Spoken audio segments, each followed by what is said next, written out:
Kumusta po kayo, mga minamahal naming taga-subaybay? Isang mapagpalang araw sa inyong lahat. Sana ay nasa mabuti kayong kalagayan habang nagpapahinga o gumagawa ng inyong mga gawaing bahay. Samahan niyo po akong muli sa isang panibagong paglalakbay ng puso na siguradong magpapakabog sa inyong mga damdamin. Sabi nila, ang pera daw ang nagpapatakbo ng mundo. Kayang bilhin ang magagarang sasakyan, malalaking bahay, at pati na rin ang respeto ng ibang tao. Pero paano kung sa isang iglap, ang lahat ng yaman na pinaghirapan mo ay maging sanhi ng iyong pagbagsak? Paano kung ang mga taong akala mo ay kakampi, ay siya pa palang hihila sa iyo pa ibaba? Handa na ba kayong malaman ang kwento ng isang babaeng nasa kanya na ang lahat, pero nawalan ng halaga sa isang kisap mata? Halina't simulan natin ang kwento ni Lumina Mayari. Ang tunog ng basag na kristal ay umumalingaw-ngaw sa buong deck ng yate. Kasunod nito ay ang nakabibinging katahimikan. Lumina Mayari. Nakatayo siya sa gitna ng karangyaan, suot ang isang gown na mas mahal pa sa kinikita ng isang ordinaryong pamilya sa loob ng 10 taon. Nanginginig ang kanyang kamay, hindi dahil sa lamig ng hangin sa gitna ng dagat, kundi dahil sa galit. Sa kanyang paanan, nagkalat ang pira-pirasong bubog ng champagne glass na kaniyang binato. Sa harap niya ay nakaluhod ang isang waiter, nanginginig at halos hindi makatingin sa kanya. Ilang beses ko bang sasabihin sa'yo na ayoko ng mainit na champagne? Ang boses ni Lumina ay matalim, mas matalim pa sa mga bubog sa sahig. You act like you're getting paid to be stupid. Get out of my sight. You're fired. Tumalikod siya agad. Hindi na hinintay ang paghingi ng tawad ng lalaki. Wala siyang panahon para sa mga pagkakamali. Siya si Lumina Mayari, ang CEO ng Mayari Empire, ang babaeng kinatatakutan ng lahat sa business world. Ang bawat segundo niya ay ginto. Ang bawat utos niya ay batas. Huminga siya ng malalim at tumingin sa madilim na karagatan. Ang buwan ay bilog na bilog, nagbibigay ng pilak na liwanag sa maitim na tubig. Pero sa kabila ng ganda ng gabi, may kung anong kirot sa kanyang dibdib. Isang pakiramdam na parang may mali. Parang may kulang. Babe, nandito ka lang pala. Napalingon siya. Si Rahu, ang lalaking pakakasalan niya sa susunod na buwan. Gwapo, matikas, at laging nakangiti. Lumapit ito sa kanya at niyakap siya mula sa likod. Ang init ng katawan nito ay dapat sanang nagbibigay ng ginhawa, pero ngayong gabi, parang malamig ang dampi nito sa balat ni Lumina. Okay ka lang ba? Bulong ni Rahu habang hinahaplos ang braso niya. Ang init ng ulo mo kanina sa staff ah. I just want everything to be perfect, Rahu. Sagot ni Lumina habang inaayos ang kanyang buhok. Ngayong gabi ang pirmahan ng transfer of authority. Kapag pinirmahan ko to, ikaw na muna ang bahala sa kumpanya habang nagpapahinga ako sa Europe bago ang kasal natin. Ngumiti si Rahu. Isang ngiti na abot hanggang mata o yun ang akala ni Lumina. Inabot nito ang isang folder at isang mamahaling ballpen. Para sa future natin to, mahal. Don't worry. Aalagaan ko ang imperyong itinayo ng mga magulang mo. You deserve a break. Tinitigan ni Lumina ang papel. Ito ang kumpanyang binuo ng dugo at pawis ng kanyang pamilya. Pero pagod na siya. Pagod na siyang mag-isa. Gusto na niyang magtiwala. Gusto na niyang maramdaman na may karamay siya. Sa isang mabilis na galaw, pinirmahan niya ang dokumento. Done, sabi niya. Sabay abot ng folder kay Rahu. Tinanggap ito ni Rahu ng mabilis. Masyadong mabilis. Sige, ibibigay ko lang to kay attorney sa loob. Wait here, okay? Kukuha lang ako ng wine para ma-celebrate natin. Sabi ni Rahu bago mabilis na naglakad palayo. Naiwan ulit si Lumina. Ang hangin ay lalong lumalamig. Lumipas ang 10 minuto. 20. Wala pa ring Rahu. Nainip si Lumina. Naglakad siya patungo sa kabilang bahagi ng yate sa may pribadong balcony na madalas ay walang tao. Habang papalapit siya, narinig niya ang tawanan. Pamilyar na tawanan. isang tawa ng lalaki at hagikik ng isang babae. Huminto siya. Ang puso niya ay nagsimulang kumabog ng mabilis, parang tambol na nagbabadya ng digmaan. Dahan-dahan siyang sumilip. Doon, sa dilim, nakita niya si Rahu. Hawak nito ang folder na pinirmahan niya kanina. At hindi siya nag-iisa. Nakasandal sa dibdib ni Rahu si Salin, ang kanyang pinsan. Ang babaeng tinuring niyang parang tunay na kapatid. Ang babaeng pinag-aral niya, binihisan at inangat mula sa hirap. Nag-uusap sila, pero hindi ito usapan ng magkapatid. Magkadikit ang kanilang mga labi pagkatapos ng bawat pangungusap. Ang tanga niya talaga, no? Humahalakhak si Salin habang nilalaro ang kwelyo ng polo ni Rahu. Pinirmahan niya agad, wala man lang tanong-tanong. Tumawa si Rahu, isang tawang puno ng pangungutya na hindi pa narinig ni Lumina kailanman. Uhaw na uhaw sa pagmamahal si Lumina. Konting lambing lang, bibigay na ang lahat. Ngayon, nasa atin na ang kumpanya, babe. We own Maya Record now. Parang binuhusan ng nagyayelong tubig si Lumina. Ang tuhod niya ay nanghina, pero ang dugo niya ay kumulo. Ang galit na naramdaman niya kanina sa waiter ay walang-wala kumpara sa impyernong nag-aapoy ngayon sa loob niya. Hindi siya nagtago. Lumabas siya mula sa dilim. Walang hiya kayo! Gulat na napahiwalay si Salin kay Rahu. Nanlaki ang mga mata nila. Lumina, bulong ni Salin, pero walang bahid ng pagsisisi sa mukha nito. May halong nangisi pa nga. Ibinigay ko sa'yo ang lahat, Salin. Sigaw ni Lumina. Ang luha ay nagsisimula na ng mamuo, pero pinipigilan niya. At ikaw, Rahu, minahal kita. Pinagkatiwalaan kita. Lumapit si Lumina para agawin ang folder, pero mabilis itong iniwas ni Rahu. Wala na ang malambing na ekspresyon sa mukha ng lalaki. Ang nakikita na lang niya ngayon ay isang halimaw na naghubad ng maskara. Tapos na ang palabas, Lumina. Malamig na sabi ni Rahu. Huwag ka nang mag-inarte. Alam ng lahat na ikaw ang masamang ugali. Walang nagmamahal sa'yo ng totoo. Pera mo lang ang habol namin. Hayop ka. Sumugod si Lumina. Sinampal niya si Rahu ng buong lakas. Pak! Pero hindi na tinag si Rahu. Sa halip hinawakan nito ang braso ni Lumina ng mahigpit. Masakit. Rahu, anong ginagawa mo? Nasasaktan ako. Sigaw ni Lumina. Tumingin si Rahu kay Salin. Tumangulang si Salin. Tila nagbibigay ng isang tahimik na utos. Dinala siya ni Rahu papalapit sa railings ng yate. Ang dagat sa ibaba ay maalon at madilim. Rahu. Huwag. Nagsimula ng matakot si Lumina. Sa unang pagkakataon sa buhay niya, naramdaman niya ang takot na walang pera o kapangyarihan ang makapagliligtas sa kanya. Sorry, mahal. Bulong ni Rahu sa tenga niya, pero puno ng laso ng bawat salita. Pero hindi ka na kailangan sa eksena. At sa isang malakas na tulak, naramdaman ni Lumina ang pagkawala ng sahig sa kanyang mga paa. Ang hangin ay humagupit sa kanyang mukha habang siya ay nahuhulog. Gusto niyang sumigaw, pero walang boses na lumabas. Nakita niya ang mukha ni Rahu at Salin sa itaas, nakadungaw, habang ang buwan sa likod nila ay tila nakangiti ng nakakatakot. Splash! Ang lamig ng tubig ay parang libu-libong karayom na tumusok sa kanyang balat. Ang bigat ng kanyang gown ay humila sa kanya pababa. Pababa ng pababa. Sinubukan niyang lumangoy, pero masyadong malakas ang alon. Ang tubig ay pumasok sa kanyang ilong at bibig.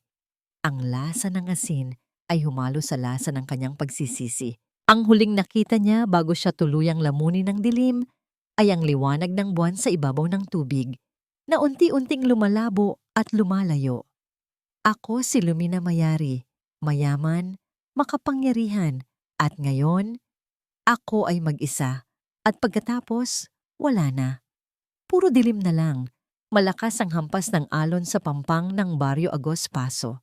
Ang hangin ay amoy asin at bagyo. Madilim pa ang paligid. Halos 3:00 pa lang ng madaling araw. Pero gising na ang diwa ni Kalasag. Hinihila niya ang lambat mula sa tubig na hanggang tuhod ang lalim. Mabigat. Mas mabigat kaysa sa karaniwan. Kuya Kal, kaya mo ba? Tanong ng maliit na boses sa likuran niya. Si Likha, ang 7 taong gulang na batang ampon na parang anino niyang nakabuntot kahit saan. May hawak itong maliit na flashlight na kumukurap-kurap na parang mata ng inaantok. Oo naman Likha, ako pa? Sagot ni Kal, kahit na ang totoo ay nananakit na ang kanyang mga balikat. Mukhang marami tayong huli ngayon. Siguradong matutuwa si Lola Gunita. May pambili na tayo ng gamot niya. Pero habang hinihila niya ang lambat papalapit sa putikan ng bakawan, napansin niyang hindi isda ang nagpapabigat dito. Hindi rin ito kahoy o basura na karaniwang tinatapon ng dagat pagkatapos ng bagyo. Isang tao. Kuya! Tili ni Likha. Sabay turo ng flashlight sa bagay na nakasabit sa lambat. May patay. Nanlaki ang mga mata ni Kal. Mabilis niyang binitawan ang dulo ng lambat at lumusong sa putik. Ang tubig ay malamig at malapot, humihila sa bawat hakbang niya, pero hindi niya ito ininda. Paglapit niya, nakita niya ang isang babae. Maputla ang balat nito, halos kasing puti ng papel. Nakasuot ito ng damit na gulagulanit na, isang gown na halatang mamahalin dati, pero ngayon ay puno na ng putik at lumot. Ang buhok nito ay mahaba at nakadikit sa mukha na parang itim na seaweed. Patay na ba siya, kuya? Nanginginig na tanong ni Likha. Nakakapit sa laylayan ng shorts ni Kal. Lumuhod si Kal sa putikan. Hinawakan niya ang leeg ng babae para damhin ang pulso. Malamig ang balat nito, parang yelo. Ilang segundo siyang naghintay. Wala. Aalisin na sana niya ang kamay nang biglang dug-dug, isang mahina at mabagal na tibok. Buhay pa siya. Buhay pa siya, Likha. Bilis, tulungan mo ako. Sigaw ni Kal. Binuhat niya ang babae. Magaan lang ito, parang buhat niya ay isang manika na tinapon ng mayaman niyang may-ari.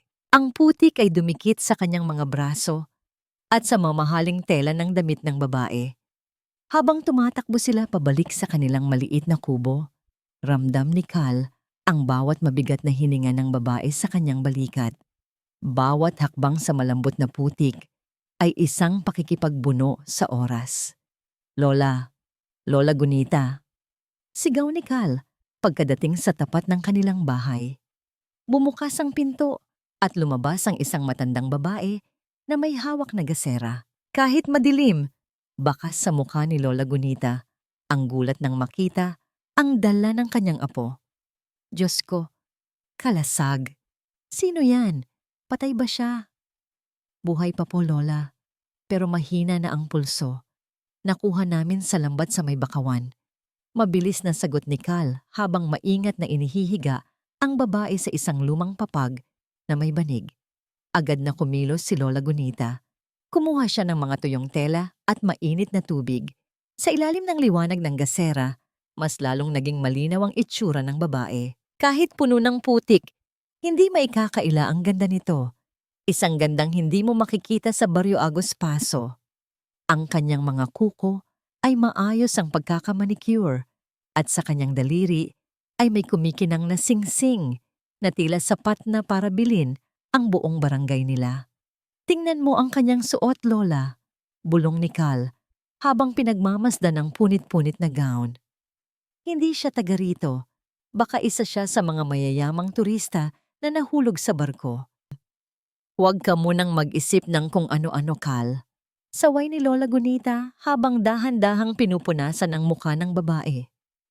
Tao ito na nangangailangan ng tulong. Likha, kumuha ka ng tuyong malong sa loob. Kal, tulungan mo akong painitin ang kanyang katawan. Lumipas ang ilang oras, nanatiling gising si Kal, nakaupo sa sahig habang nakasandal sa dingding na kawayan. Pinagmamasdan niya ang estranghero. May kung anong misteryo sa babaeng ito. Sa kabila ng kanyang maruming kalagayan, may bakas pa rin ng awtoridad sa kanyang mukha. Lola, tingnan mo ito, sabi ni Kal, nang mapansin ang isang mahabang pilat sa likod ng ulo ng babae. Hindi lang siya nalunod, May pumalo sa kanya. Tumitig si Lola Gunita sa sugat. May masama siyang pinagdaanan, apo. Ang dagat ay nagbibigay, pero minsan, ang dagat din ang nagtatago ng mga lihim na ayaw ng balikan ng tao.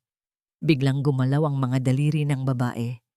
Narinig nila ang isang mahinang ungol. Gising na siya! Sigaw ni Likha na kanina pa nakatitig sa dalaga.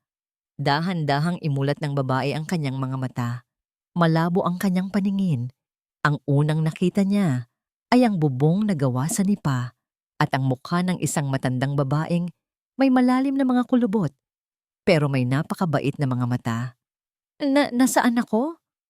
Pabulong niyang tanong. Ang boses niya ay gumaralgal, tila may nakabara sa kanyang lalamunan. Nasa ligtas kang lugar, iha.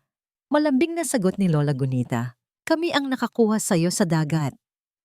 Sinubukan ng babae na bumangon pero agad siyang napainggit sa sakit ng ulo. Napahawak siya sa kanyang sentido. Tumingin siya sa paligid, sa maliit na silid, sa lumang gasera, kay Kalasag na nakatayo sa dilim, at kay Likha na may halong takot at kuryosidad ang tingin. Nanlaki ang kanyang mga mata. Bakas ang matinding takot sa kanyang muka. Sino kayo? Sino ako? Tanong niya, habang nagsisimulang manginig ang kanyang buong katawan. Bakit? Bakit wala akong maalala? Nagkatinginan si Kal at Lola Gunita. Isang mabigat na katahimikan ang bumalot sa kubo. Tanging ang ingay lang ng mga kuliglig sa labas ang naririnig. Huminahon ka, iha. Subok ni Lola Gunita. Anong pangalan mo? Kahit pangalan mo lang. Umiling ang babae. Nagsimulang pumatak ang mga luha sa kanyang maduming pisngi. Hinawakan niya ang kanyang ulo. Tila pinipilit na may mahukay na kahit anong impormasyon sa loob ng kanyang isipan. Pero tanging puting pader lang ang nakikita niya. Hindi ko alam. Hindi ko alam ang pangalan ko. Bakit wala akong maalala? Hysterical na siyang sumigaw habang pilit na umaatras sa dulo ng papag. Lumapit si Kal para sana pakalmahin siya, pero lalong nagwala ang babae. Huwag niyo akong hawakan. Sino kayo? Nasaan ang bahay ko? Iha, makinig ka. Wala akong matandaan. Kahit ano. Tulungan niyo ako. Humagulgol na siya ng husto. Ang kanyang katawan ay bumigay sa sobrang panghihina. At muli siyang napahiga sa banig.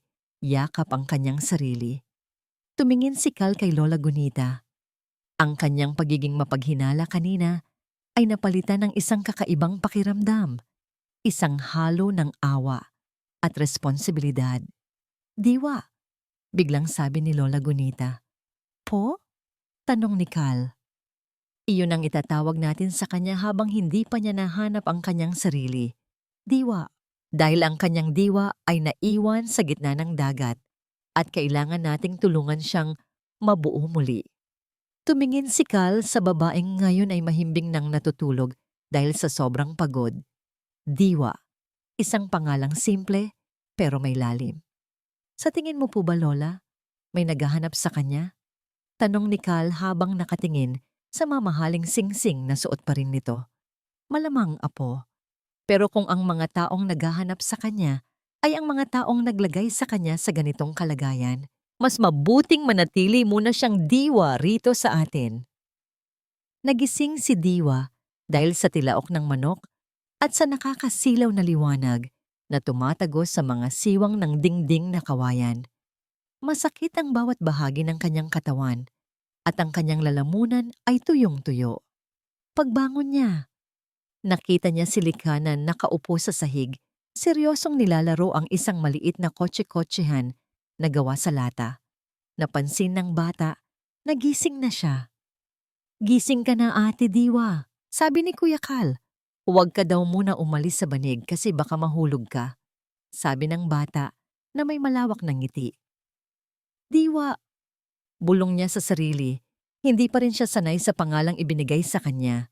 Tumayo siya at sinubukang maglakad, pero muntik na siyang matumba nang maapakan niya ang isang pares ng tsinelas na luma at putol ang dulo.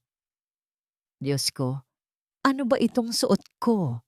Sabi ni Diwa habang tinitingnan ang kanyang sarili sa maliit at basag na salamin sa sulok. Ang kanyang buhok ay parang pugad ng ibon at ang kanyang balat ay puno ng pantal mula sa kagat ng lamok. Lumabas siya ng kubo at nakita si Cal na abalang nagbibiyak ng kahoy sa ilalim ng puno ng niyog. Hubad-baro ito at ang kanyang balat ay kumikinang sa pawis sa ilalim ng sikat ng araw. Gising na pala ang prinsesa, wika ni Cal nang hindi tumitingin sa kanya. May pagkain na doon sa mesa, tuyo at kanin. Kumain ka na habang mainit pa. Lumapit si Diwa sa mesa. Pagkakita niya sa tuyo, bigla siyang napaatras. Ang amoy nito ay sumusuntok sa kanyang ilong. Kahit hindi niya matandaan kung sino siya, alam ng kanyang katawan na hindi siya kumakain ng ganito. Ayoko nito, sabi ni Diwa. Ang kanyang boses ay puno ng pandidiri. Wala bang ibang pagkain? Prutas o kahit anong hindi amoy bulok? Tumigil si Cal sa pagbibiyak at lumingon sa kanya. Ang kanyang mga mata ay madilim at puno ng ini. Bulok? Iyan ang pinaghirapan kong huliin at ibilad para may makain tayo. Kung ayaw mo, huwag kang kumain. Hindi ito hotel, Diwa. Hindi ko naman sinabing hotel ito, pero kailangan ko ng maayos na pagkain para lumakas.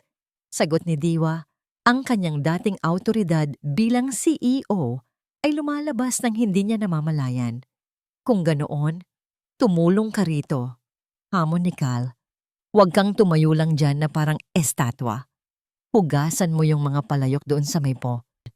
Dahil sa gutom at inis, kinuha ni Diwa ang mga palayok, pero hindi niya alam kung paano gumamit ng poso. Pagdating niya sa labas, sinubukan niyang bombahin ang tubig pero masyado itong mabigat. Sa sobrang pagmamadali at pagod, nadulas siya sa basang semento. Klang! Ang palayok na hawak niya ay tumama sa bato at nabasag sa gitna. Iyon ang tanging palayok na ginagamit ni Lola Gunita sa pagluluto ng kanin. Napatigil ang lahat. Mabilis na lumapit si Cal. Ang mukha ay pulang-pula sa galit. Ano bang ginawa mo? Sigaw ni Cal. Iyan na lang ang kaisa-isang palayok namin. Alam mo ba kung magkano yan? 1 linggong pagod sa dagat bago ko nabili yan para kay Lola. Sorry, hindi ko sinasadya. Nanginginig na sabi ni Diwa. Ang kanyang mga mata ay nagsisimulang mangilid ng luha. Wala kang kwenta. Bulyaw ni Cal. Puro ka lang abala. Sana pala hindi na lang kita kinuha sa dagat kung sisirain mo lang ang buhay namin dito. Tumakbo si Diwa pabalik sa loob ng kubo. Humiga siya sa banig at ibinaon ang muka sa lumang unan. Humagulgol siya ng husto. Masakit ang sigaw ni Cal. Pero mas masakit ang katotohanang wala siyang maalala, wala siyang silbi, at wala siyang matakbuhan. Gabi na nang magising muli si Diwa. Madilim sa loob ng kubo, tanging ang munting liwanag ng buwan ang pumapasok sa bintana. Narinig niya ang mahinang yabag. Ate Diwa! Bulong ni Likha. Lumapit ang bata at iniabot sa kanya ang isang piraso ng saging na saba. Huwag ka na pong umiyak. Galit lang si Kuya Cal kasi pagod siya. Pero hindi ka po niya kinamumuhian. Eto po, kainin mo ito. Itinago ko ito para sa'yo. Kinuha ni Diwa ang saging at dahan-dahang kumain. Ang tamis nito ay parang gamot sa kanyang sugatang puso. Niyakap niya si Likha at doon niya naramdaman ang tunay na init ng loob na hindi nabibili ng pera. Sa labas ng kubo, nakaupo si Lola Gunita sa hagdan, nakatingin sa dagat. Lumapit si Cal at tumabi sa kanya. Lola, pasensya na po sa palayok. Bibilhan kita ng bago bukas. Bulong ni Cal. Tumingin sa kanya si Lola Gunita. Ang kanyang mga mata ay tila nakakakita ng mga bagay na hindi nakikita ng iba. Hindi ang palayok ang mahalaga, kalasag. Ang mahalaga ay ang babaeng nasa loob. Bakit po ba natin siya kailangang kupkupin? Pabigat lang siya, Lola. Reklamo ni Cal. Huminga ng malalim ang matanda. Hinawakan niya ang kamay ni Cal. Kailangan siya rito at kailangan din natin siya. Sa wakas, nagbalik na siya. Pero dapat ko bang sabihin ang katotohanan? O mas mabuting manatili siyang diwa para sa sarili niyang kaligtasan? Napatingin si Cal sa kanyang lola. Gulat sa narinig. Anong katotohanan, Lola? Kilala mo ba siya? Pero hindi sumagot si Lola Gunita. Tumingin lang siya sa malayo, kung saan ang anino ng mga puno ng niyog ay tila mga bantay sa isang lihim na matagal nang ibinaon ng panahon. Maagang nagising ang lahat sa maliit na kubo. Sa kabila ng tensyon kagabi, isang bago at masiglang diwa ang sumalubong sa kanila. Nakatali ang kanyang mahabang buhok gamit ang isang piraso ng lumang tela. At kahit bakas pa rin ang gasgas sa kanyang mukha, may liwanag na sa kanyang mga mata. Gusto kong bumawi, bungad ni Diwa habang tinutulungan si Lola Gunita na mag-ayos ng mga panindang saging at gulay. Sasama ako kay Cal sa palengke. Tutulong akong magbenta. Nagkatinginan sina Cal at Lola Gunita. Baka sa mukha ni Cal ang pag-aalinlangan. Sigurado ka ba? Marumi doon, maingay, at mainit. Baka himatayin ka na naman sa gitna ng daan. Kaysa naman maupo lang ako rito at maghintay ng awa niyo, matapang na sagot ni Diwa. Kahit wala akong maalala tungkol sa pangalan ko, alam kong hindi ako tamad. Sige na Cal, hayaan mo na akong tumulong. Wala nang nagawa si Cal kundi ang pumayag. Pagdating sa palengke ng bayan, agad silang dinala ng ingay at amoy ng sari-saring paninda. Inilapag ni Cal ang kanilang mga huli, mga sariwang isda at ilang tumpok ng gulay sa isang maliit na pwesto sa gilid. Sa simula, tahimik lang si Diwa. Pinagmamasdan niya ang mga tao. Napansin niya ang isang matandang lalaki na pilit na binabarat ang tinda ni Cal. Ang 50 piso ay gustong gawing 30.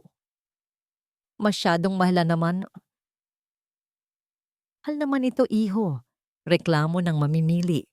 Doon sa kabilang pwesto, mas mura. Bago pa makasagot si Cal, biglang sumingit si Diwa. Pero doon po sa kabila. Kahapon pa ang huli nila, hindi ba? Ang boses ni Diwa ay kalmado, pero may awtoridad na tila hindi nagmumula sa isang taga-baryo. Tingnan niyo po ang mga mata ng isdang ito. Malinaw pa. Ang hasang, pulang-pula. At ang gulay na ito, kaninang madaling araw lang pinitas ni Lola Gunita. Kung gusto niyo ng murang pagkain na masisira ang tiyan niyo, sige po. Pero kung gusto niyo ng kalusugan para sa pamilya niyo, sulit ang 50 piso rito. Napatulala ang matanda. Hindi siya nakasagot sa mabilis at lohikal na paliwanag ni Diwa. Sa huli, kinuha nito ang paninda at nagbayad ng buo. Napatingin si Cal kay Diwa. Ang kanyang panga ay halos lumaylay. Saan mo natutunan yon? Ngumiti lang si Diwa. Isang nangiting tila pati siya ay nagulat sa sarili niyang galing. Hindi ko alam. Parang kusa na lang lumalabas sa bibig ko. Sa loob ng wala pang isang oras, naubos ang lahat ng tinda nila. Dahil sa diskarte ni Diwa, mas malaki ang kinita nila kaysa sa karaniwan. Pauwi na sila nang huminto si Diwa sa isang tindahan ng tsinelas. Gamit ang sarili niyang bahagi ng kita, binilhan niya ng bagong tsinelas si Cal at isang bagong palayok para kay Lola Gunita. Habang naglalakad pabalik sa Barrio Aguspaso, nagpahinga muna sila sa ilalim ng isang malaking puno ng akasya. Mainit ang sikat ng araw, pero ang simoy ng hangin mula sa dagat ay nagbibigay ng ginhawa. Salamat pala rito, sabi ni Cal, habang tinitingnan ang kanyang bagong tsinelas. At pasensya na rin sa mga nasabi ko noong nakaraang araw. Masyado lang akong naging praning. Ayos lang, sagot ni Diwa habang nakatingin sa malayo. Kung ako rin ang nasa posisyon mo, baka mas masama pa ang masabi ko sa isang estrangherong bigla na lang sumulpot. Napansin ni Cal na may dumi ng putik sa pisngi ni Diwa. Hindi niya namalayan na itinaas niya ang kanyang kamay at dahan-dahang pinunasan ito gamit ang kanyang hinlalaki. Napatigil ang mundo para sa kanilang dalawa. Ang mga mata ni Diwa ay dumapo sa mga mata ni Cal at sa sandaling iyon, may isang kislap ng koneksyon na mas malalim pa sa pagkakaibigan ang nabuo.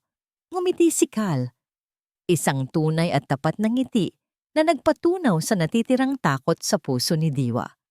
Habang masaya silang naglalakad pa uwi sa loob ng isang madilim at air-conditioned na opisina sa lungsod ng orasyon, iba ang eksenang nagaganap. Nakaupo si Rahu sa swivel chair na dati ay pag-aari ni Lumina. Hawak niya ang isang baso ng mamahaling whiskey. Sa harap niya, nakatayo si Salin, nakasuot ng itim na damit na tila nagluluksa. Pero ang kanyang mga labi ay pinahira ng pulang-pulang lipstick. "Sigurado ka bang wala nang nakakita sa kanya?" tanong ni Rahu. Ang boses ay puno ng panganib.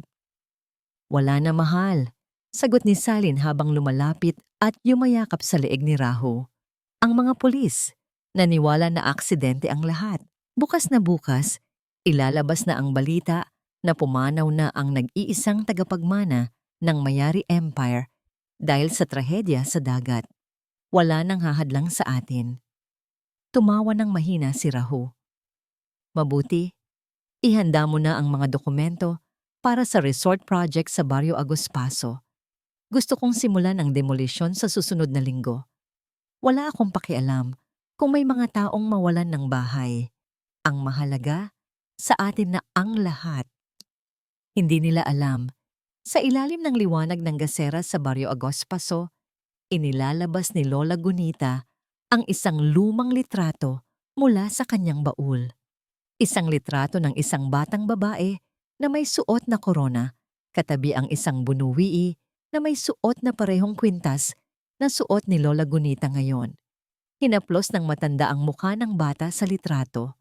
"Lumina, patawarin mo ako kung kailangan kitang itago. Pero dito, bilang si Diwa, mas ligtas ang puso mo kaysa doon sa mundong pilit kang pinapatay." Hindi ang tunog ng alon ang gumising sa amin ngayong umaga. Hindi rin ang tilaok ng manok ni Mang Isko. Sa halip, isang malakas at nakakangilong ugong ng mga makina ang bumasag sa katahimikan ng baryo, Agos Paso. Dali-dali akong lumabas ng kubo, hawak ang aking itak na ginagamit sa paglilinis ng isda.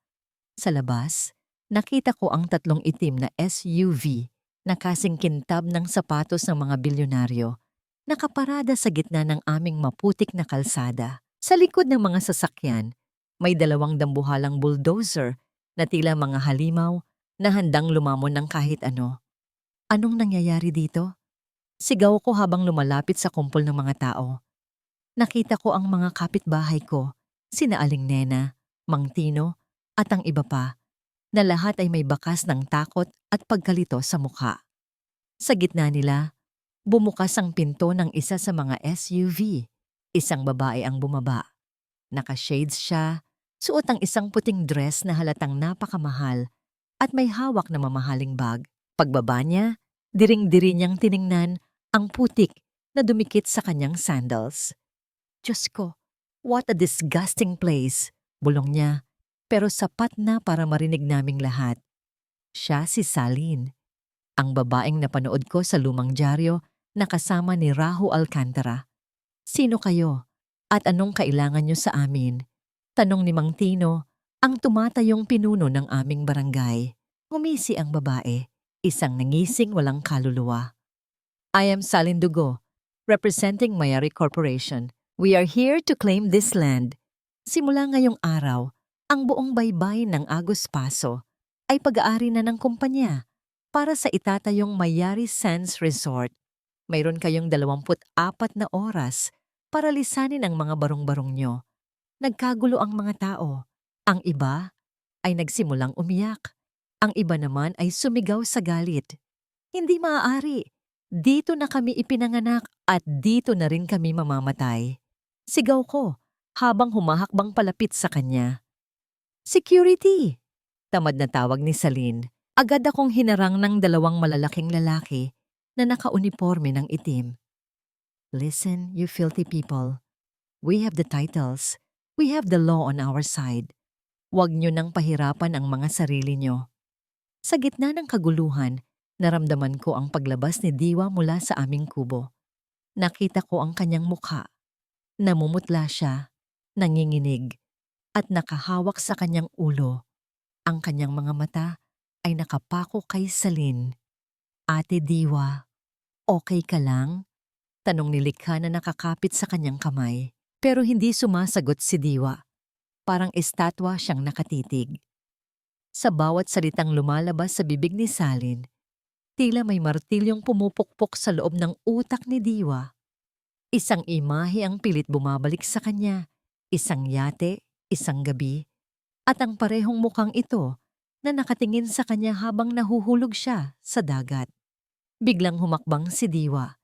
Hindi siya naglalakad na parang isang takot na taga-baryo.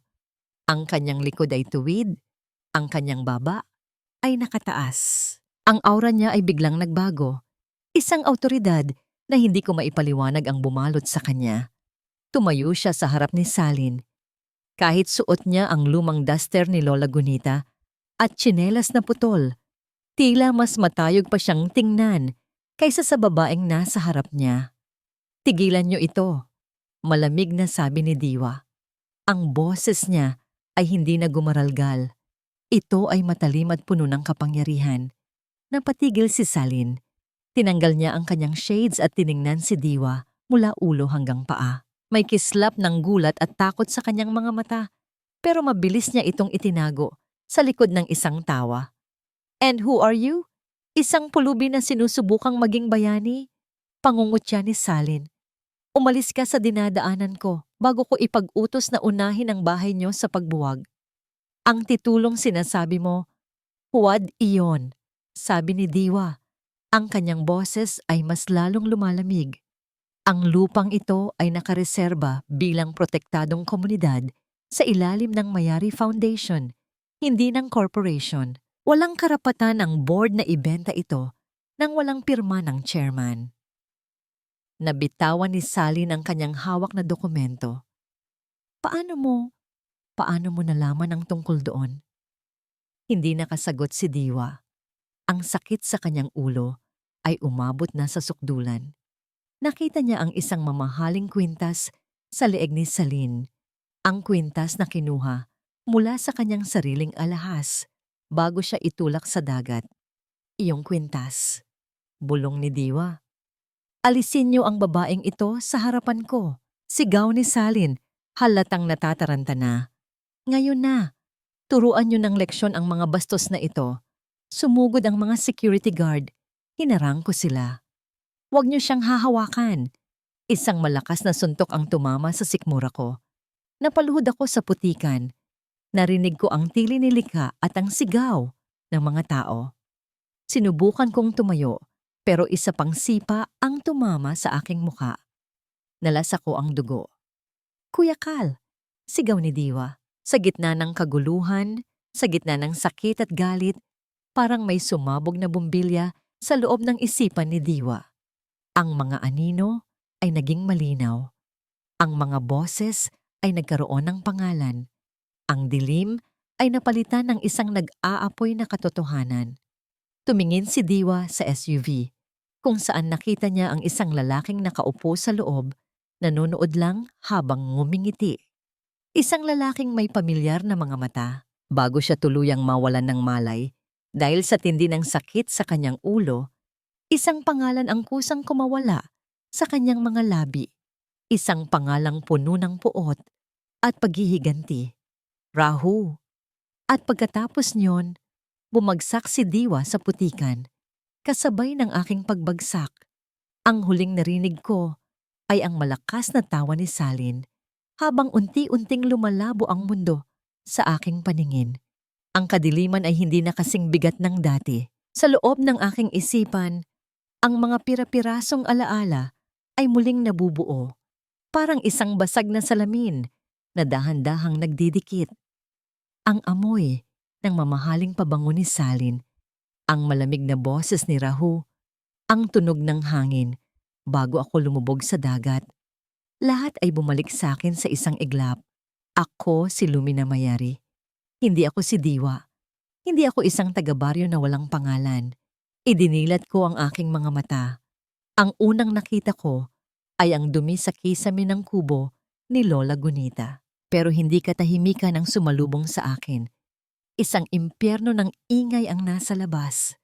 Kal, sigaw ko habang pilit na bumabangon. Ang ulo ko ay parang pinupukpok ng martilyo, pero hindi ko ito ininda. Sumilip ako sa siwang ng pinto at nanlumo ako sa aking nakita. Nakabulagta si Cal sa putikan, duguan ang muka at hindi gumagalaw. Si Likha ay nakayakap sa kanya, umiiyak ng malakas habang pilit na hinahatak ang kanyang kuya. At sa harap nila, nakatayo si Salin. Hawak ang isang desusing lighter. Ang kanyang muka ay puno ng kasamaan.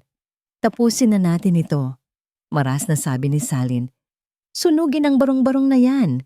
Siguraduhin niyo na walang matitirang bakas ng basurang ito. Huwag! Pakiusap, huwag! Isang matandang boses ang narinig ko. Si Lola Gunita. Lumabas ang matanda mula sa kusina. Hawak ang isang lumang baul. Iyon ang baul kung saan niya itinatago ang aking mga lihim. Hinarang niya ang mga lalaking may hawak na sulo. Umalis kayo rito! Wala kayong puso! Sigaw ni Lola Gunita. Isang malakas na tulak ang ginawa ng isang security guard.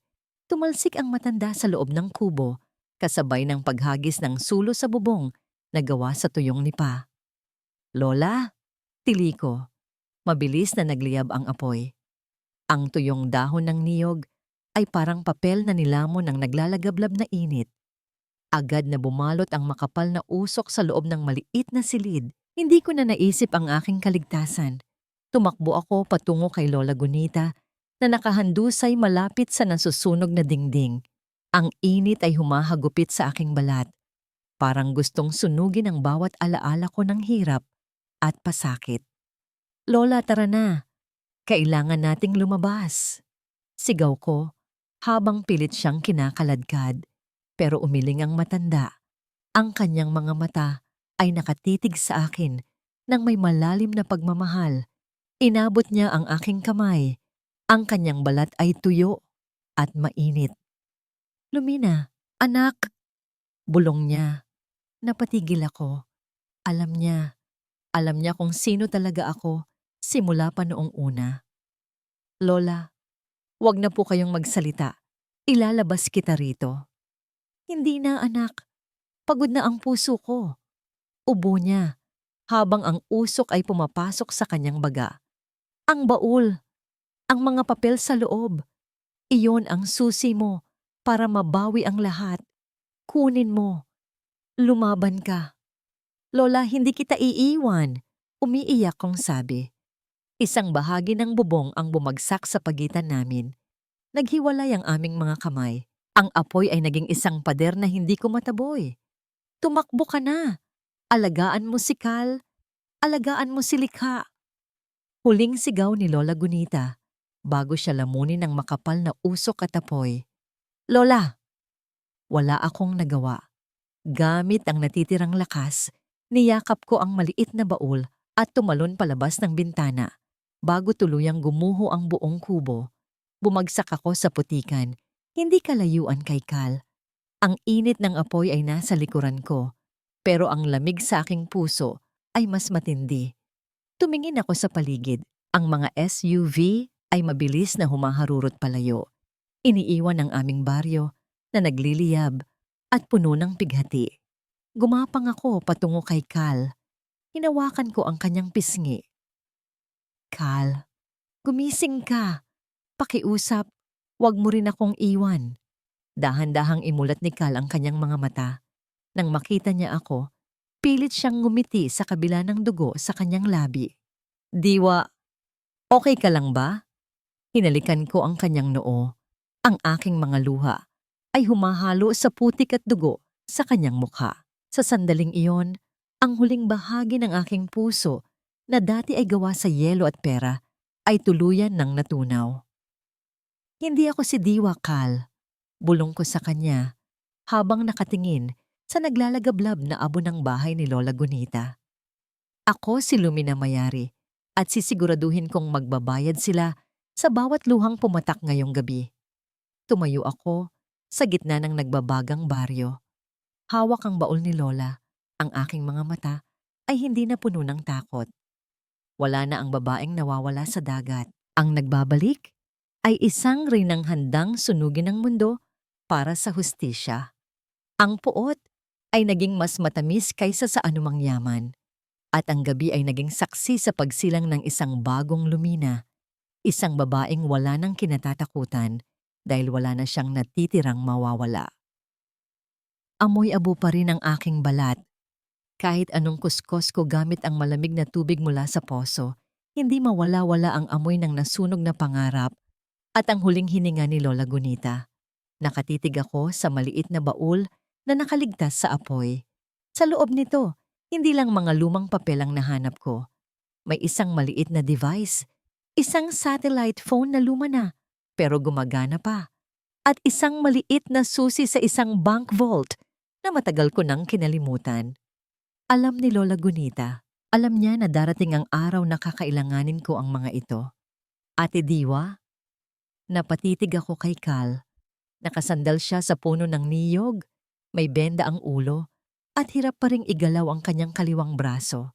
Sa tabi niya, mahimbing na natutulog si Likha sa ibabaw ng isang banig sa ilalim ng makeshift na tolda.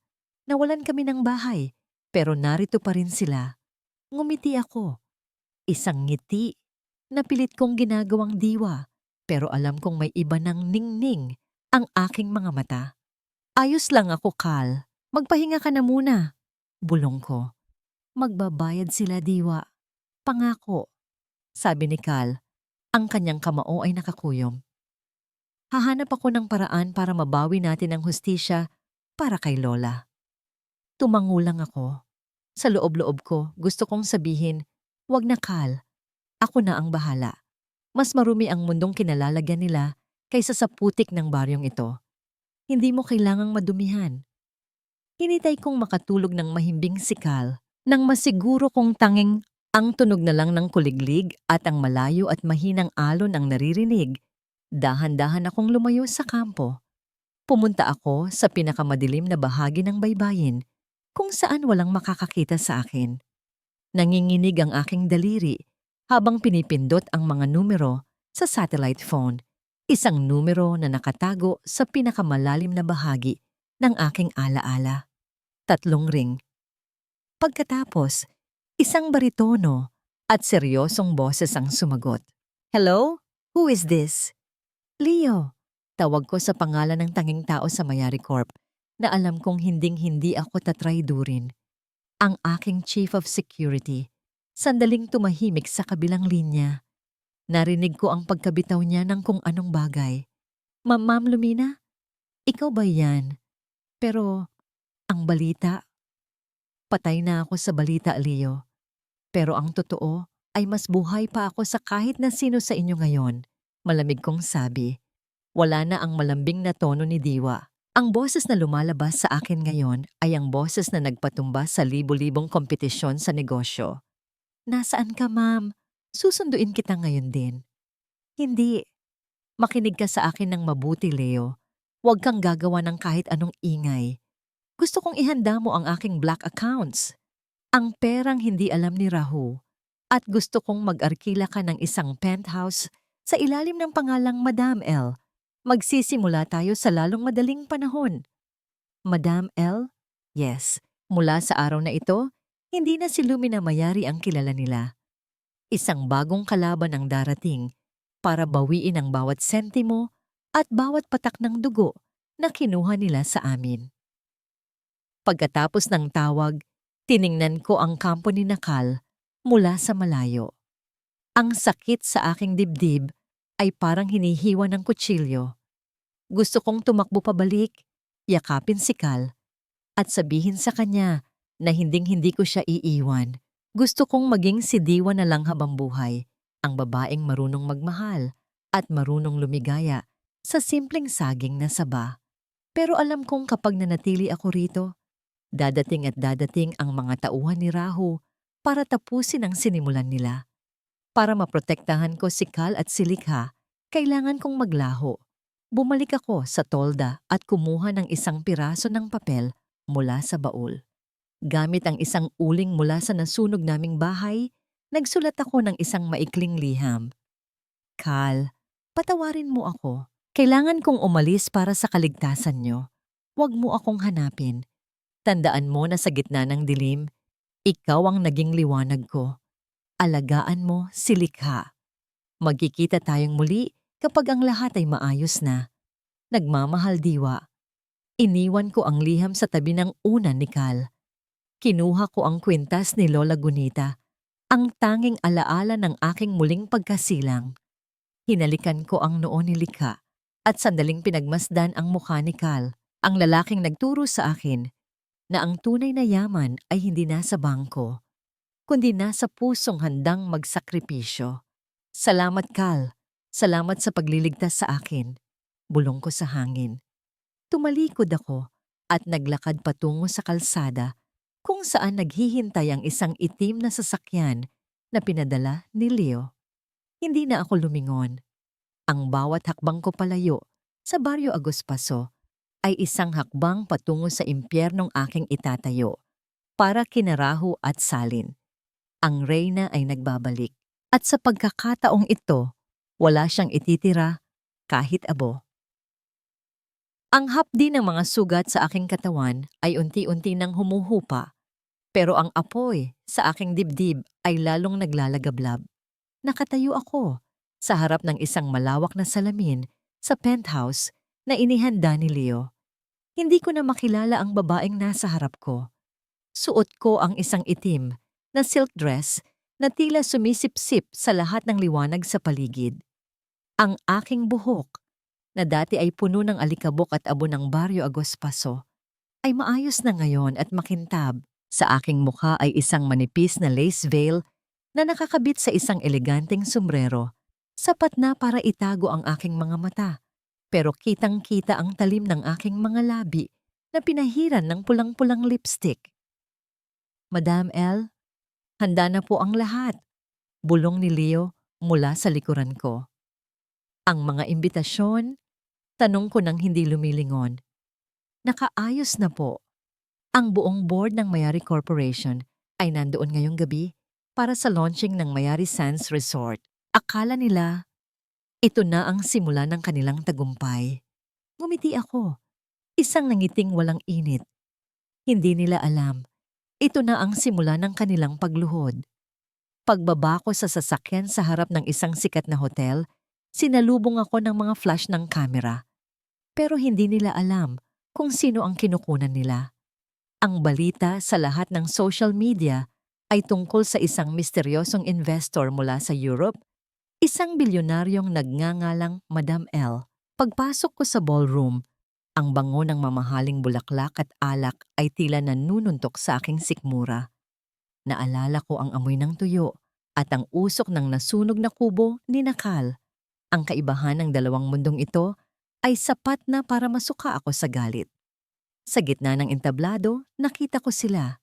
Si Rahu, na nakasuot ng tuxedo na parang isang kagalang-galang na ginoo, at si Salin, na animoy reyna sa kanyang kumikinang na gown. Hawak ni Salin ang isang microphone. Nakangiti habang ipinapakita ang architectural model ng resort na itatayo sa Aguspaso. This resort will be the jewel of the Philippines, deklara ni Salin sa harap ng mga investors. At ang lupang kinatatayuan nito ay malinis na mula sa anumang hadlang. We have cleared the area and development will begin next week. Isang katanungan lang, Miss Salin. Isang malamig na boses ang pumutol sa kanyang pagsasalita. Lumingon ang lahat. Ako iyon. Dahan-dahan akong naglakad patungo sa unahan. Ang bawat tunog ng aking high heels sa marmol na sahig ay parang tibok ng orasan na nagbabantay sa kanilang kamatayan. Sino siya? Bulong-bulungan ng mga tao. Tumigil ako sa tapat ng architectural model. Madam L, right? Bati ni Rahu na agad lumapit sa akin ng may malawak na ngiti. Nabalitaan ko ang pagdating nyo. Isang karangalan na makasama ang isa sa pinakamalaking investor sa Asia. Hindi ko tinanggap ang kanyang kamay. Sa halip tiningnan ko si Salin. Sabi mo, malinis ang lupa. Pero paano ang tungkol sa deed of donation na nakapaloob sa Mayari Foundation? Ang pagkakaalam ko, ang Aguspaso ay isang ancestral and environmental sanctuary. Ang pagtatayo ng resort doon nang walang pirma ng founder ay isang malalang kaso ng land grabbing at environmental violation. Mayroon ka bang pirmadong dokumento mula sa chairman? Nanigas si Celine. Ang kanyang nangiti ay biglang naging isang mapait na pangiwi. I believe that is internal information, Madam L. Our legal team has handled everything. Talaga? Lalo kong hinalughog ang kanyang takot.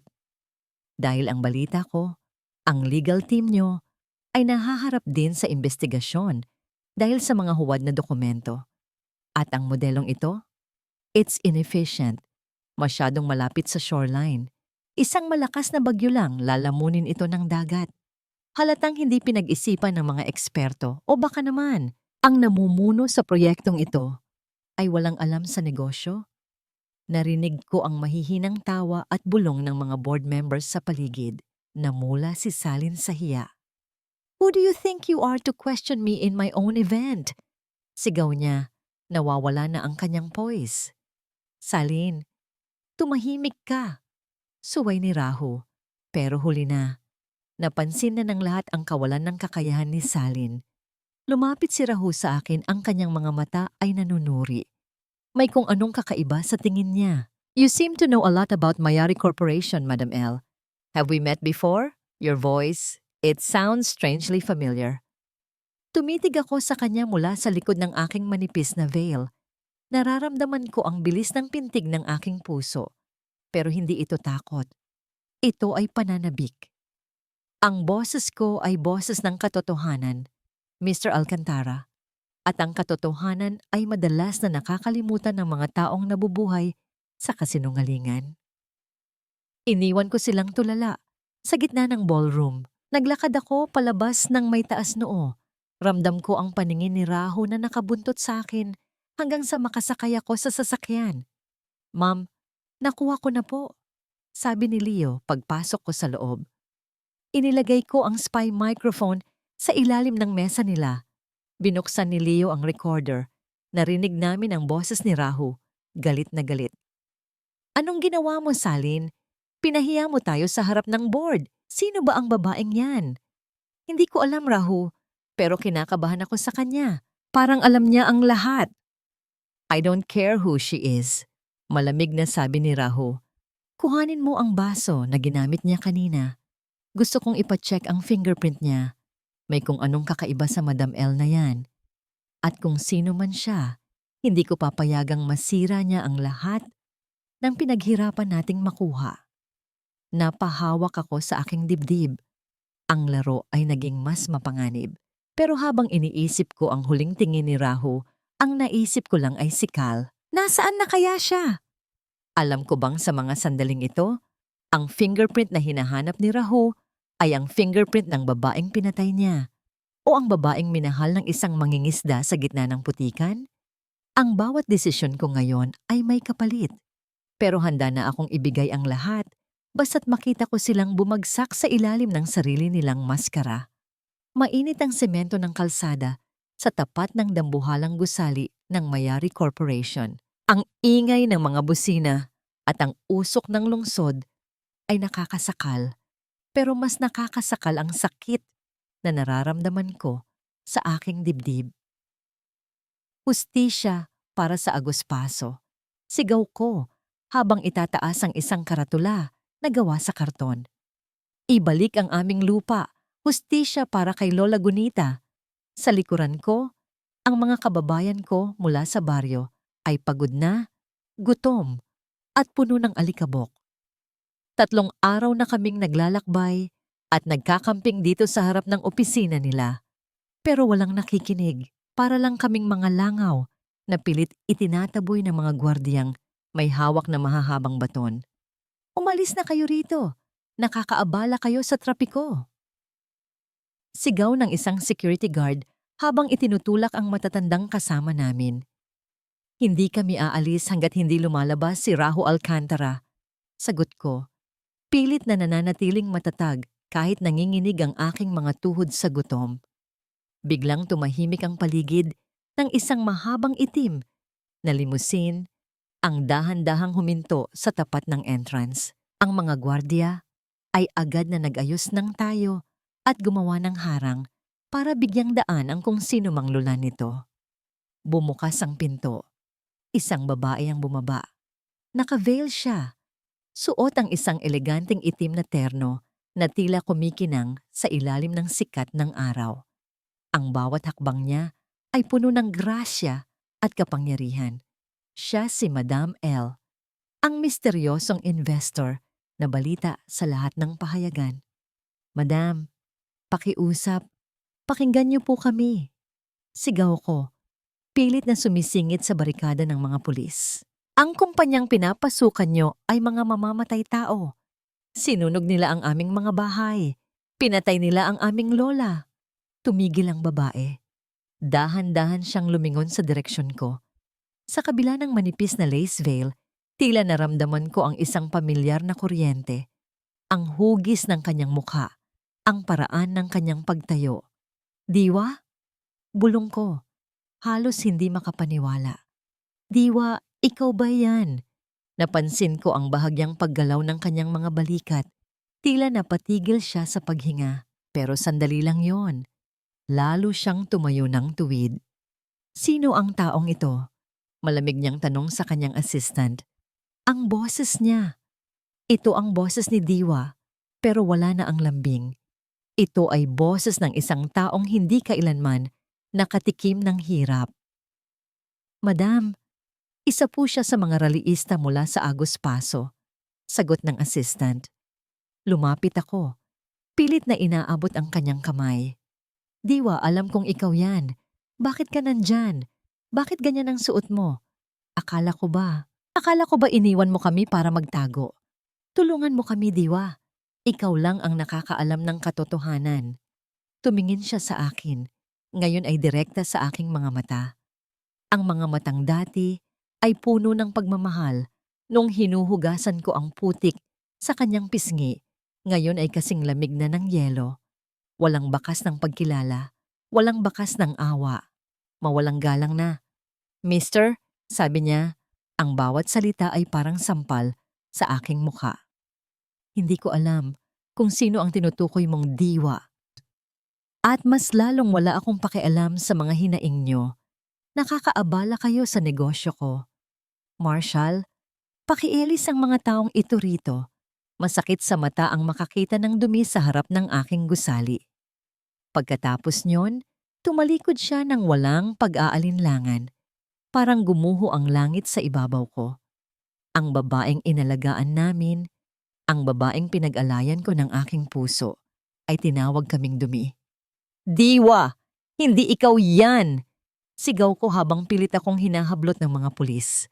Bakit mo kami trinaydor? Diwa! Isang malakas na hampas ng baton ang tumama sa aking likod. Bumagsak ako sa semento. Sa gitna ng kaguluhan, nakita ko si Raho na lumabas mula sa lobby, nakangiti habang sinasalubong ang babaeng iyon. Inakbayan ni Raho ang babae at dinala ito sa loob, habang ako ay kinakaladkad ng mga pulis patungo sa isang patrol car. Lumipas ang ilang oras. Nakaupo ako sa loob ng isang madilim at mabahong selda sa presinto. Wala akong maramdamang sakit sa katawan dahil ang sakit sa aking puso ay sapat na para manhid ang lahat. Narinig ko ang pagbukas ng bakal na pinto. Inakala ko na abogado na ang darating, pero ang nakita ko ay ang makintab na sapatos ni Raho Alcantara. Kamusta ang buhay sa loob? Mangingisda. Pangungutya ni Raho habang nakatayo sa labas ng selda. Nasaan si Diwa? Tanong ko. Ang boses ko ay paos na sa kaiiyak at kasisigaw. Tumawa si Raho, isang tawang puno ng tagumpay. Diwa? Ang tinutukoy mo ba ay si Madam L? Lumapit siya sa rehas at bumulong. Gusto mo bang malaman ang totoo? Ang babaeng yan, ang diwa na minahal mo. Siya si Lumina Mayari, ang dati kong asawa, ang babaeng ipinanganak na may gintong kutsara sa bibig. Nanlaki ang aking mga mata. Umiling ako. Hindi, nagsisinungaling ka. Nagsisinungaling? Tingnan mo ang paligid mo, kalasag. Sabi ni Raho. Ginamit ka lang niya. Kailangan niya ng matutuluyan habang nagtatago siya. At ikaw naman na tanga ay naniwala sa drama niya. Ngayong nabawi na niya ang posisyon niya, wala na siyang pakialam sa'yo.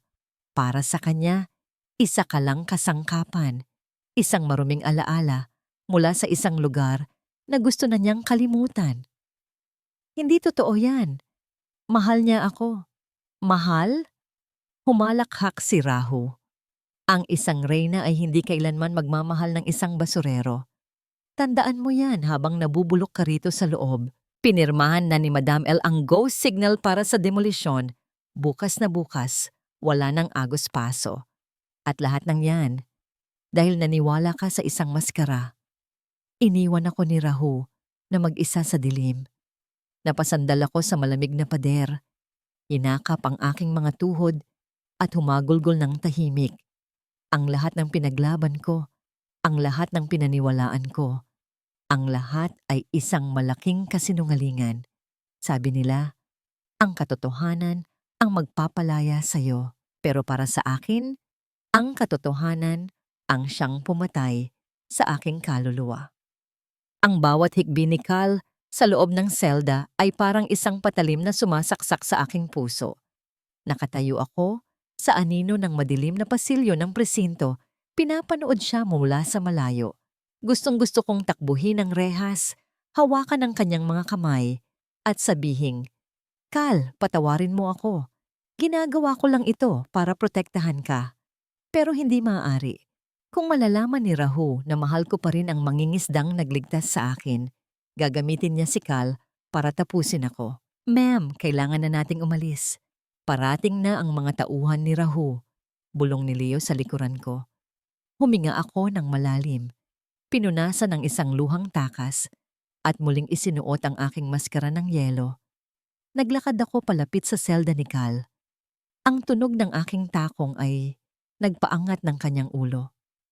Bumalik ka pa? Dura ni Cal. Ang kanyang mga mata ay puno ng puot. Ano pa ang gusto mo, Lumina? Hindi pa ba sapat na winasak mo ang puso ko? Gusto mo rin bang panoorin ang huling hininga ko? Narito ako para ibigay ang piyansa mo. Malamig kong sabi habang iniaabot ang bundle ng pera sa pulis.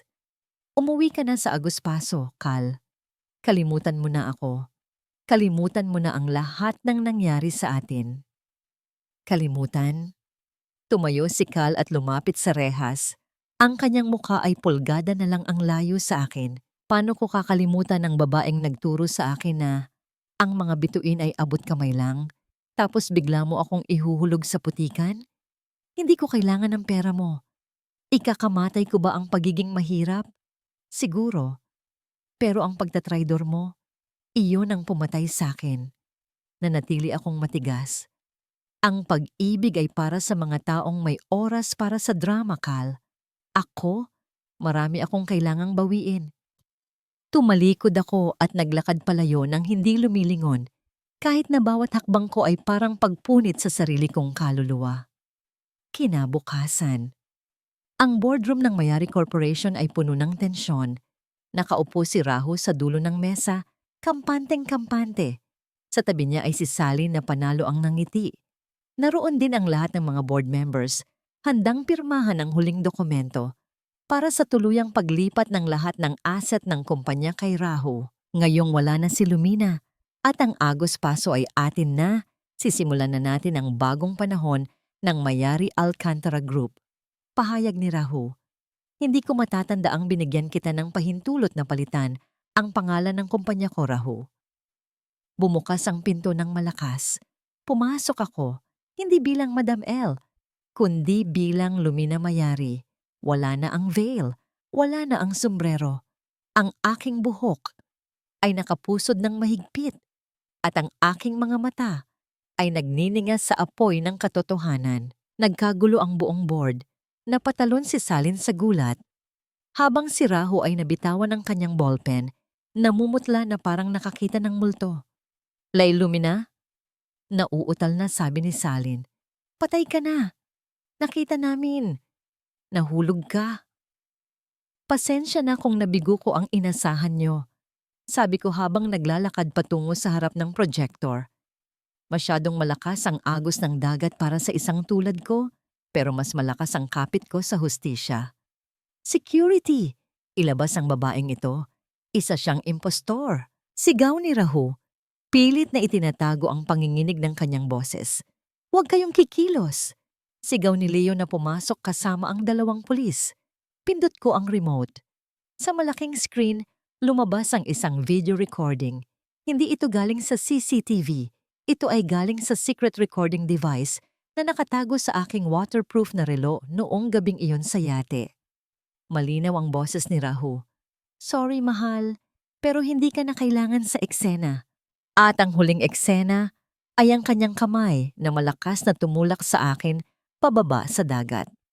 Sinundan iyon ng mga dokumento, mga bank statements na nagpapatunay ng bilyon-bilyong pisong ibinubulsa ni Rahu mula sa kumpanya patungo sa kanyang offshore accounts sa Switzerland. Rahu Alcantara, Salindugo, kayo ay inaaresto sa kasong attempted murder, embezzlement, at falsification of public documents, sabi ng pulis. Hindi ito totoo. Sigaw ni Salin, nagsisimula ng mag-hysterical. Rahu, gawin mo ang paraan. Sabi mo tayo ang mananalo. Pero si Rahu ay mabilis na kumilos. Sa gitna ng gulo, hinablot niya ang isang baril mula sa bag ni Salin na nakalapag sa mesa. Nagpaputok siya sa kisame, dahilan para magsipagdapa ang mga board members. Huwag kayong lalapit! Sigaw ni Rahu habang dahan-dahang umaatras patungo sa back exit ng boardroom. Lumina, akala mo ba tapos na ito? Akala mo ba nakuha mo na ang lahat? Ngumisi siya. Isang ngising puno ng desperasyon at kabaliwan. May nakalimutan ka yata, sabi ni Rahu. Inilabas niya ang kanyang cellphone at may ipinakita sa screen. Ang puso ko ay tila tumigil sa pagtibok. Sa screen, nakita ko si Likha. Ang bata ay nakatali sa isang upuan, umiiyak, at sa likuran niya ay ang pamilyar na tanawin ng rooftop ng gusaling ito. Isang maling galaw niyo at lilipad ang batang ito mula sa itaas. Banta ni Rahu. Gusto mong maglaro, Lumina? Sige, maglaro tayo sa rooftop. Mabilis na tumakbo si Rahu palabas ng pinto. Likha, man, sigaw ko. Hindi ko na naramdaman ang paligid. Tumakbo ako patungo sa elevator.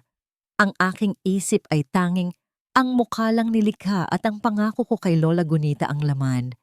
Ang huling alas ni Rahu ay hindi pera, hindi kapangyarihan, kundi ang tanging bagay na nagpatao sa akin muli. Ang pamilyang nahanap ko sa putikan. Ang hangin sa rooftop ng Mayari Building ay kasing talim ng mga kutsilyo. Humahagupit ito sa aking muka. Dala ang amoy ng usok ng lungsod at ang nakakangilong takot na baka huli na ang lahat. Rahu, itigil mo ito! Sigaw ko habang humahakbang palabas sa helipad. Doon, sa gilid ng dambuhalang gusali, nakita ko si Rahu. Hawak niya sa braso ang umiiyak na si Likha.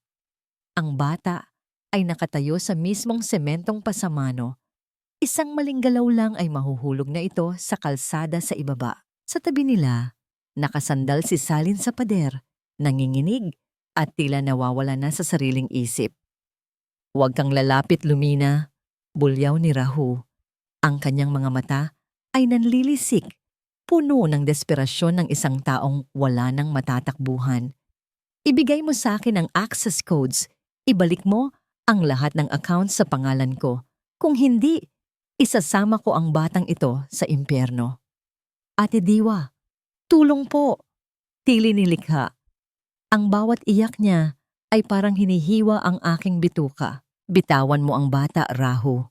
Sabi ko, pilit na pinapakalma ang aking boses. Nandito na ang mga pulis sa ibaba. Wala ka ng kawala. Ibigay mo sa akin si Likha at ibibigay ko sa iyo ang lahat. Ang kumpanya, ang pera, ang lahat ng titulong gusto mo. Lumina, huwag. Napatigil ako. Sa likuran ko, hingal na dumating si Kalasag. Sugatan pa rin siya mula sa presinto, marumi ang damit at bakas ang pagod sa kanyang mukha. Pero nang makita niya si Likha, ang galit sa kanyang mga mata ay napalitan ng matinding takot. Kal, bulong ko. Tumingin si Kal sa akin, pagkatapos ay kay Rahu. Sa pagkakataong ito, nakita ko sa kanyang mga mata na naintindihan na niya. Naintindihan niya kung bakit kailangan kong magpanggap na malamig kanina. Rahu, ako ang harapin mo, sigaw ni Kal habang dahan-dahang lumalapit. Lalaki sa lalaki, huwag kang gumamit ng bata. Wala siyang kinalaman sa kasakiman mo. Tumigil ka, mangingisda. Tawa ni Rahu, isang tawang puno ng baliw na tunog. Kayong dalawa, ang dakilang bilyonaryo at ang maruming pulubi. Akala nyo ba matatalo nyo ako? Gusto nyo ng pera o gusto nyo ng buhay? Inilabas ni Rahu ang isang bundle ng mga dokumento mula sa kanyang jacket, ang mga orihinal na titulo ng lupa sa Agus Paso at ang transfer of ownership ng Mayari Corporation. Pirmanan mo ito, Lumina. Ngayon din. Dahan-dahan kong kinuha ang ballpen mula sa aking bulsa. Pero imbes na pumirma, tiningnan ko si Rahu ng diretso sa mga mata. Alam mo ba kung ano ang natutunan ko sa putikan ng Agus Paso, Rahu? Tanong ko. Ang perang ito, ang mga titulong ito, walay itong halaga. Isang bagyo lang, isang sunog lang, nawawala ang lahat. Pero ang batang iyan, ang lalaking iyan, tumingin ako kay Kal. Sila ang tunay na kayamanan na hindi mo kailanman maiintindihan. Sa isang mabilis na galaw, hinablot ko ang mga dokumento at inihagis ang mga ito sa hangin. Libo-libong piraso ng papel ang nagliparan, parang mga puting ibon na nagkakagulo sa ere. Ang mga titulong pinatay at ninakaw ni Rahu ay nagmistulang basura lang na tinatangay ng hangin palayo sa amin. Hindi! Ang pera ko! Sigaw ni Rahu. Pilit na inaabot ang mga papel na lumilipad. Sa sandaling iyon ng kanyang pagkagambala, lumuwag ang hawak niya kay Likha. Likha, tumalon ka! Sigaw ni Kal. Tumalon si Likha patungo sa amin at sinalo siya ni Kal ng buong lakas. Pero sa galit ni Rahu, itinutok niya ang baril sa akin. Mamamatay ka, Lumina! Bang! Isang putok ng baril ang umalingaw-ngaw sa buong lungsod. Pumikit ako, handa na sa sakit. Pero walang dumating. Sa halip narinig ko ang isang mabigat na bagsak ng katawan sa harap ko. Idinilat ko ang aking mga mata. Nanigas ang buong mundo ko. Si Kalasag. Nakasandal siya sa akin. Ang kanyang kamay ay nakahawak sa kanyang dibdib kung saan mabilis na kumakalat ang pulang mantsa ng dugo. Ginamit niya ang kanyang sariling katawan bilang kalasag, gaya ng kanyang pangalan, para protektahan ako. Kal! Sigaw ko, habang dahan-dahan kaming bumabagsak sa sahig. Kal, bakit mo ginawa yon? Bakit? Bakit? Ngumiti si Kal, kahit na ang dugo ay nagsisimula nang lumabas sa kanyang labi. Kalasag, di ba? Iyan na ng trabaho ko. Rahu, hayop ka! Sigaw ni Salin. Sa hindi inaasahang pagkakataon, ang takot ni Salin ay napalitan ng pagkamuhi. Nilapitan niya si Rahu at buong lakas itong itinulak palayo sa gilid. Winasak mo ang buhay ko. Winasak mo ang lahat. Dahil sa bigat ng pagkakaitulak at sa pagtatangkang abutin pa rin ang mga papel na nagliliparan, nawalan ng balanse si Rahu. Nakita ko ang kanyang mga mata, ang huling sulyap ng isang taong nabulag ng ginto, bago siya tuluyang nahulog mula sa rooftop. Isang mahabang sigaw ang narinig. Nakalaunan ay naputol ng isang malakas na bagsak sa ibaba. Tumakbo si Likha sa amin umiiyak. Kuya Kal, Ate Diwa, huwag po! Niyakap ko si Kal ng mahigpit. Ang aking mga luha ay bumabagsak sa kanyang mukha. Huwag kang bibitiw, Kal. Pakiusap. May ospital na parating. May bukas pa tayo sa Agus Paso, itatayo natin muli ang bahay ni Lola. Magkakasama tayo. Pamilya tayo, di ba? Hinawakan ni Kal ang aking kamay. Ang kanyang hawak ay mahina na, pero puno pa rin ng init. Lumina o Diwa, kahit sino ka man, mahal kita. Mahal din kita, Kal. Mahal na mahal kita. Ang huling nakita ko, bago dumating ang mga medics, ay ang dapit hapon na kulay kahel at lila. Ang parehong kulay ng langit sa Agos Paso noong una kaming magkakilala. Sa gitna ng dugo at sakit, naramdaman ko ang isang kapayapaan. Nawala ang kumpanya, nawala ang yaman, pero sa wakas, sa gitna ng trahedyang ito, nahanap ko ang aking kaluluwa. Sariwa ang hangin dito sa Barrio Agos Paso. Hindi ito amoy usok, hindi amoy polusyon. At higit sa lahat, hindi ito amoy kasakiman. Ito ang amoy ng dagat, ng bagong pitas na saging, at ng kapayapaang matagal ko nang hinanap pero sa maling lugar ko natagpuan. 6 na buwan na ang nakalipas mula ng gabing iyon sa rooftop. 6 na buwan mula nang muntik nang mawala ang lahat sa akin. Hindi ang pera, kundi ang buhay ng lalaking nagturo sa akin kung paano mabuhay. Nakatayo ako sa harap ng isang bagong gusali sa gitna ng baryo. Hindi ito resort, hindi ito hotel. Ito ang Gunita Community Center, isang paaralan, klinika at livelihood center para sa mga mangingisda at kanilang mga pamilya. Itinayo ito gamit ang sarili kong pondo, hindi bilang CEO ng Mayari Corp, kundi bilang isang babaeng marunong ng tumanaw ng utang na loob. Madam Lumina, handa na po ang mga bata para sa ribbon cutting, tawag sa akin ni Leo. Si Leo na ngayon ang tumatayong Chief Operating Officer ng aking kumpanya sa Maynila. Nagdesisyon akong kumuha ng mga profesional na may malasakit para patakbuhin ang araw-araw na operasyon ng kumpanya upang magkaroon ako ng oras para sa mas mahahalagang bagay. Leo, ilang beses ko bang sasabihin sa'yo, kapag nandito tayo sa baryo, diwa na lang. Nakangiti kong suway sa kanya. Tumawa si Leo at tumango. Pasensya na diwa, nakasanayan lang. Naglakad ako patungo sa kumpol ng mga tao. Nakita ko ang mga pamilyar na mukha. Si Mang Tino, si Aling Nena, at ang lahat ng mga taga-baryo na dati ay itinaboy ko sa aking isipan pero ngayon ay tinuturing ko ng pamilya. At sa gitna nila, nakita ko siya, si Kalasag. Nakasuot siya ng simpleng puting polo, maayos ang gupit ng buhok, at may hawak na gunting para sa ribbon cutting. May bahagyang pilay pa rin ang kanyang paglakad. Isang permanenteng paalala ng kanyang kabayanihan, pero ang kanyang nangiti ay kasing liwanag pa rin ng umaga. Sa tabi niya, tumatakbo si Likha. Suot ang kanyang bagong school uniform. Ang bata ay malusog, masaya, at puno ng pangarap. Ate Diwa, dali po, hinihintay ka na ni Kuya Kal. Sigaw ni Likha habang kumakaway. Lumapit ako at tumabi kay Kal. Hinawakan niya ang aking kamay. At sa haplos na yon, naramdaman ko ang lahat ng sagot sa aking mga katanungan. Wala na ang takot. Wala na ang puot. Handa ka na ba, Lumina? Bulong ni Kal sa aking tenga. Handa na ako, Kal. Para sa bagong simula, sagot ko. Sabay naming ginupit ang ribbon. Ang palakpakan ng mga tao ay umalingaw-ngaw. Mas masarap pakinggan kaysa sa kahit anong papuri sa isang corporate boardroom.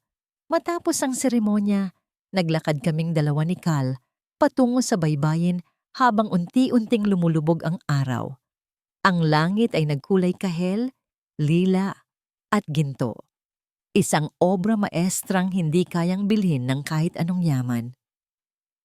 Kamusta ang huling balita kay Salin? Tanong ni Kal habang nakatingin sa abot-tanaw. Nasa loob pa rin siya. Tumutulong siya sa investigasyon laban sa mga iba pang iligal na gawain ni Rahu. Mukhang nagsisisi na siya, pero kailangan niyang pagdusahan ang kanyang mga pagkakamali. Pinapadalhan ko siya ng mga libro at tulong legal, pero hindi ko pa siya kayang dalawin pag-amin ko. Tumango si Kal. Ang mahalaga, natapos na ang dilim. Ang Agos Paso ay ligtas na. Huminga ako ng malalim, ninanamnam ang alat ng hangin. Alam mo, Kal, noong una kitang makita sa putikan, akala ko ay katapusan ko na. Akala ko ay nawala ang lahat sa akin dahil nawala ang aking memorya at ang aking pera. Pero ang totoo, iyon ang simula ng pagkakahanap ko sa sarili ko. Humarap si Cal sa akin. Ang kanyang mga mata ay puno ng katapatan. Sabi ni Lola Gunita noon, ang diwa ng tao ay hindi nawawala. Minsan lang ay kailangan itong dumaan sa bagyo para lalong tumatag. Ngayon, ikaw na ang liwanag ng baryong ito, Lumina. Hindi lang ako, Cal. Tayo. Sabi ko habang isinasandal ang aking ulo sa kanyang balikat. Dati, ang aking imperyo ay gawa sa bakal, salamin at malamig na salapi. Pero ngayon, ang aking imperyo ay gawa sa mga ngiti ng mga bata, sa pasasalamat ng mga mangingisda, at sa pagmamahal ng isang lalaking hindi ako tinalikuran noong wala akong kahit ano. Nahanap ko na ang aking tunay na yaman. Hindi ito nasa vault ng bangko. Hindi ito nasa titulo ng lupa. Nasa bawat tibok ito ng puso na handang maglingkod. Nasa bawat kamay na handang tumulong. At nasa piling ng mga taong tinatawag kong tahanan. Habang pinapanood namin ang huling sinag ng araw, alam ko na bukas, gigising ako hindi bilang isang bilyonaryong takot mawalan, kundi bilang isang babaeng sapat na ang pag-ibig para maging pinakamayaman sa buong mundo. Ang tunay na halaga ng isang tao ay hindi nasusukat sa laki ng kanyang ari-arian o sa taas ng kanyang katungkulan. Ang tunay na yaman ay matatagpuan sa kadalisayan ng puso, sa katapatan ng pag-ibig, at sa pagnanais na maglingkod sa kapwa. Sa huli, ang mga materyal na bagay ay maaaring mawala sa isang iglap, ngunit ang kabutihang itinanim natin sa puso ng iba ay mananatiling buhay habang buhay. Maraming salamat po sa inyong pagsubaybay sa kwento ni Lumina, Kalasag, at ng mga taga-Barrio Agos, Paso. Sana ay nagustuhan ninyo ang aming handog ngayong araw at nag-iwan ito ng aral sa inyong mga puso. Ano pong masasabi ninyo sa naging pagbabago ni Lumina o sa sakripisyo ni Kalasag? I-comment nyo po sa ibaba ang inyong mga saloobin. Gusto rin naming malaman kung anong genre o tema ng kwento ang nais ninyong pakinggan sa susunod naming upload. Ang inyong mga feedback ang nagbibigay sa amin ng inspirasyon para lalo pang pagbutihin ang aming mga kwento. Hindi dito nagtatapos ang ating paglalakbay. Marami pa pong kwentong kasing ganda at mas puno ng aral dito sa aming channel. Kung nagustuhan nyo ang kwentong ito, i-like, i-share sa pamilya at mga kaibigan, at mag-subscribe na rin para lagi kayong updated sa mga susunod pa naming kwento. I-click nyo ang notification bell para kayo ang unang makarinig kapag may bago kaming upload. Pagpalain po kayo iyon ng Panginoon, kayo at ang inyong buong pamilya. Hanggang sa muli.